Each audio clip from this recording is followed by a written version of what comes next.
I can't stop watching the Armored Core 6 trailer.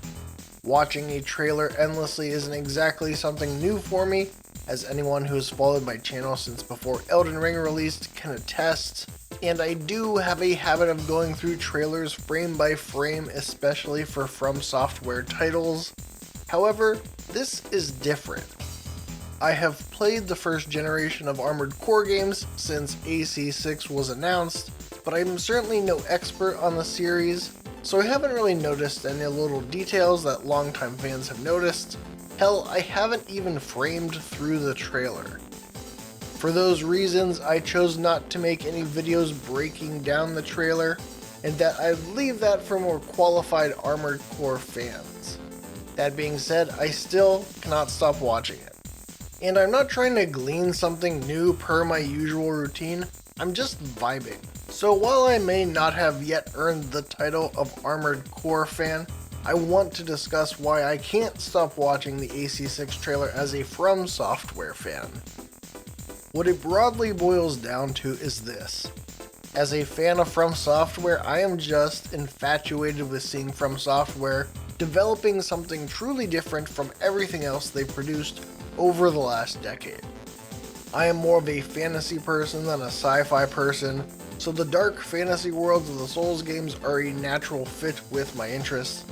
That doesn't mean I have no affection for sci-fi though, and in the same way I like to mix up my predominantly fantasy-focused media consumption with sci-fi and other genres, I am positive that is also true for developers.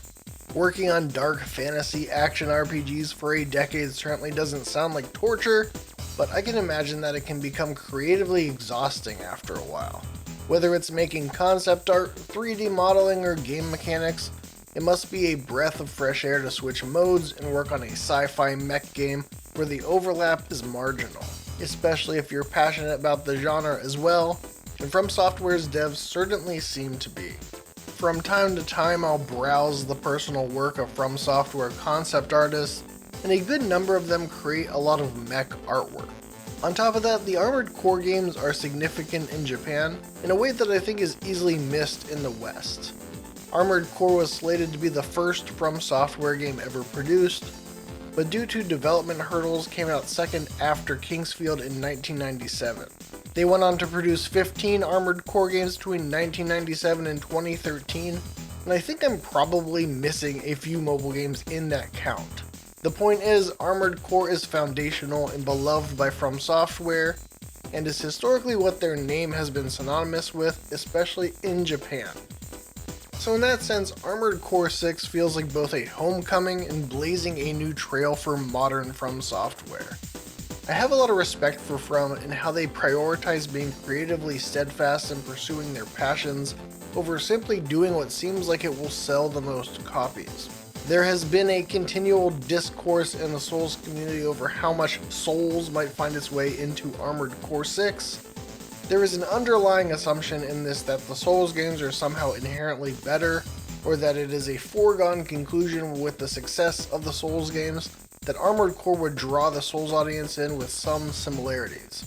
First off, as any longtime FromSoftware veteran will tell you, Souls actually borrowed some bits from Armored Core in terms of control scheme and how equipping your character functions, using the trigger buttons to attack, and the diversity in builds and approaches are elements found first in Armored Core and brought into Demon's Souls, which makes sense considering that is also where Miyazaki got his start as director with AC4. Secondly, From has made it very clear that this is an Armored Core game, not a Souls game. The basic format and genre of Armored Core is completely different from games in, for instance, the Souls lineage, so there are no aspects of the game mechanics or gameplay that can be directly observed. Armored Core 6 is an Armored Core-ass Armored Core game. And despite this, I still found myself somewhat unexpectedly delighted to see just how true that is when watching the gameplay trailer. After a decade of Souls games with their mysterious and surreal tone, I wondered if the tone of Armored Core might change from the previous titles, which were this dry but charming military talk mixed with a lot of dystopian corporate speak. Well, my question was answered wholeheartedly with the dialogue in the trailer, and replaced with another question. Why hide behind another's call sign? I love the dark and surreal tone and atmosphere of the Souls games, and not only did this trailer show me how much the tone of AC6 was staying true to the series, but showed off their range. After a decade of Souls, they are more than capable of shifting gears and taking on an entirely different approach to storytelling and world building. This fact illustrates for me how intentionally they approach these facets of game design. FromSoftware are masters of their craft, and they understand the distinct pleasures their different titles bring.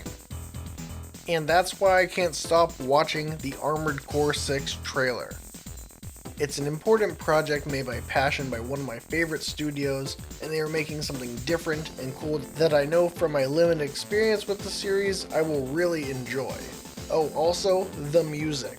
Armored Core music slaps, and I can't wait to hear the full complement of bangers Hoshino has in store for us.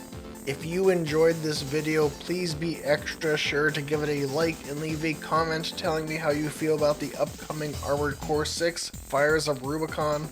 I'm used to doing more detailed deep dives and have been a bit unsure how to approach Armored Core 6, so if you dig this kind of broad impressions content, then make sure to let me know with a like and of course subscribing to the channel. Thanks for watching.